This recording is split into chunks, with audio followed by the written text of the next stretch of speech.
बातमी आहे आनंद सरींची म्हणजेच पावसाची। तळकोकणानंतर आता मध्य कोकणामधल्या रायगडमध्ये देखील मुसळधार पावसाने हजेरी लावली आहे। यंदा शेतकऱ्यांनी वेळेत भात पेरणी केली आहे। रायगडमधले शेतकरी सध्या सुखावल्याचे चित्र आहे। इथला आढावा घेतलाय आमचे प्रतिनिधी गणेश महाप्रळकर यांनी।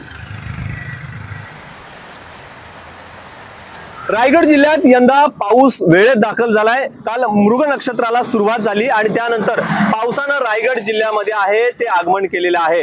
हवामान विभागाकडून रायगड जिल्ह्याला 2 दिवस येलो अलर्ट देण्यात आला होता आणि त्यानंतर कालपासून आहे ते पावसानं सुरुवात केली आहे। आज देखील सकाळपासून रायगड जिल्ह्यात ढगाळ वातावरण होतं, त्यानंतर काही वेळापूर्वीच पावसानं आहे ते दक्षिण भागामध्ये जोरदार आहे ती हजेरी लावलेली आहे।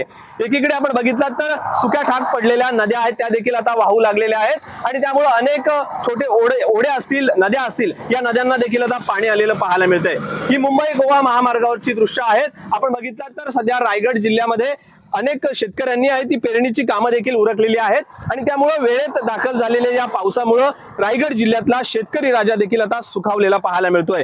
आपण बघितलं तर रायगड जिल्ह्यामध्ये दरवर्षी 6 जूनला पाऊस आहे तो सुरू होतो आणि त्यामुळे यंदा वेळेत आलेल्या पावसामुळे रायगड जिल्ह्यामध्ये शेतकरी राजांना आहे ती आता या ठिकाणी आपली वेळेत जी कामं आहेत ती उरकून घेतलेली आहेत आणि त्यामुळे बघितलं तर पुढील हा पाऊस कसा असणार आहे हे पाहणं महत्त्वाचं राहणार आहे।